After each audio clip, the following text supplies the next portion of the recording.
Hello అందరికీ. ఇలాంటి క్లాత్లు మన ఇంట్లో చాలా ఉంటాయి. దేనికైనా వాడినవి, కట్ చేయగా మిగిలిపోయిన క్లాత్లు, దేనికైనా క్రాఫ్ట్లకి యూజ్ చేస్తాము మనం పాత బట్టలన్నింటినీ. ఇలా మిగిలిపోయిన క్లాత్లు కూడా పడేయకుండా వీటితో కూడా మనకి యూజ్ అయ్యే మంచి ఒక టిప్ నేను ఇప్పుడు చెప్తానండి.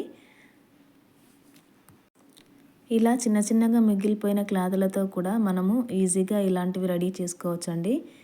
చూడండి, ఇక్కడ నేను ఒక బౌల్ తీసుకున్నాను. బౌల్ క్లాత్ పైన పెట్టుకొని సర్కిల్ షేప్ అండి, ఏదైనా తీసుకోండి. సర్కిల్ షేప్లో ఇలా లైన్స్ గీసుకుంటున్నాను క్లాత్ మీద పెట్టుకొని. ఇలా సర్కిల్స్ గీసుకొని ఆ సర్కిల్స్ పైన క్లాత్ని అయితే కట్ చేసుకోవాలి. మీరు ఏదైనా యూజ్ చేసి ఇలా గీసుకోండి, మరీ పెద్దగా వద్దండి.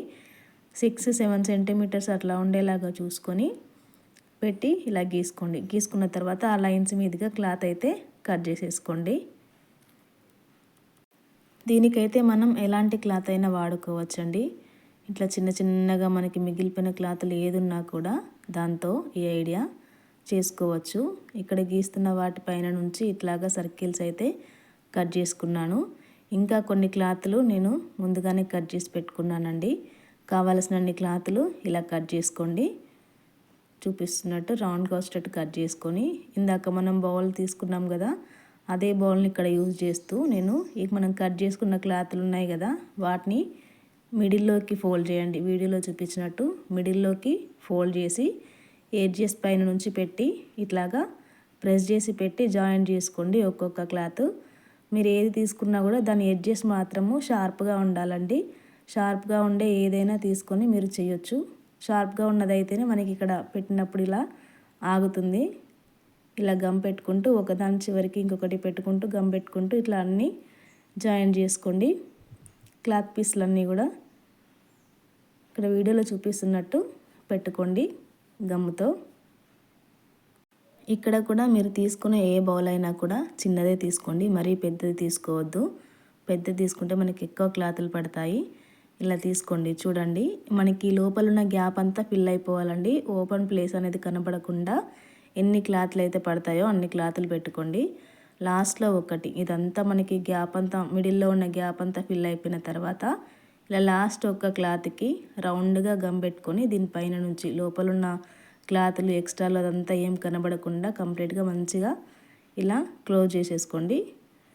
చేసుకొని ఓపెన్ చేసుకొని చూడండి, మంచిగా గమ్ పెట్టి అతికించుకోండి ఊడిపోకుండా. ఇప్పుడు చూడండి, మనకైతే మంచి ఒక ఫ్లవర్ అయితే రెడీ అయిపోయింది. ఇప్పుడు చూడండి ఎంత ముద్దుగా ఉందో ఫ్లవర్, చాలా బాగుంది కదా, ఇంత చక్కగా ఉంది. ఏదైనా లైట్ కలర్ అయి ఉంటే ఈ క్లాత్కి ఎడ్జెస్లో ఏదన్నా పెయింట్ లాంటిది వేసుకుంటే మనకి ఇంకా బాగుంటుంది. ఇది థిక్ కలర్ కాబట్టి నేను దీనికి ఏం కలర్ వేయలేదు. ఇలాంటి క్లిప్స్ ఇంట్లో మీ దగ్గర ఉంటే ఏదైనా యూజ్ చేసి ఇలా బ్యాక్ సైడ్కి స్టిక్ చేసుకోండి. అది కాకుండా ఈ మనకి క్లిప్స్కి ఉంటుంది కదా, ఇది ఒక్క పాటు ఇట్లాంటివి ఇప్పుడు దొరుకుతున్నాయి. ఇది ఉన్నా కూడా బ్యాక్ సైడ్కి ఇట్లా స్టిక్ చేసుకోండి. మంచి క్లిప్ లాగా మనకి యూజ్ అవుతుంది. హెయిర్ క్లిప్ మంచి క్లాత్తో మనం బయట కొనాల్సిన అవసరమే లేదండి. మనం కొందామనుకున్నా కూడా బయట మనకి ఇలాంటి క్లిప్స్ అయితే అసలు దొరకవు. మనకి యూనిక్గా ఉంటుంది, కొత్తగా ఉంటుంది. చూసిన వాళ్ళు కూడా అసలు ఎక్కడ చేసుకున్నారని అడుగుతారు. ఎంత బాగుంటుంది. మీరు ఏ క్లాత్తో అయినా ఇట్లాగా చేసుకొని రెడీ చేసుకొని పెట్టుకోవచ్చు. నేను బ్యాక్ సైడ్ ఇట్లాగా ఈ చిన్న క్లిప్ అయితే స్టిక్ చేసుకున్నాను. నాకు ఇక్కడ ఫ్లవర్ షేప్ అయితే కాస్త పెద్దగానే వచ్చిందండి. లాంగ్ హెయిర్ ఉన్న వాళ్ళకైతే బాగుంటుంది, కానీ షార్ట్ హెయిర్ వాళ్ళకి, సన్న జుట్టు ఉన్న వాళ్ళకైతే ఫ్లవరే పెద్దగా కనిపిస్తుంది. అందుకని కొంచెం సర్కిల్స్ చిన్న సైజులో తీసుకుంటే ఫ్లవర్ కూడా మంచి సైజులో వస్తుంది. పెట్టుకుంటే కూడా మంచి లుక్ ఉంటుంది మన హెయిర్కి అయితే. నచ్చితే ట్రై చేయండి. మీకు ఎలా అనిపించింది అన్నది కూడా ఖచ్చితంగా నాకు ప్లీజ్ కామెంట్ చేయండి. ఇలా ఏ క్లాత్ అయినా కూడా మంచిగా ఇట్లా మనము ఫ్లవర్ చేసుకొని యూస్ చేసుకోవచ్చండి. ఎలా ఉంది, మీకు ఎలా అనిపించింది ఈ వీడియో? నచ్చిందా? నచ్చితే ఒక వీడియోకి లైక్ ఇచ్చేసి ఛానల్ని సబ్స్క్రైబ్ చేసుకోండి.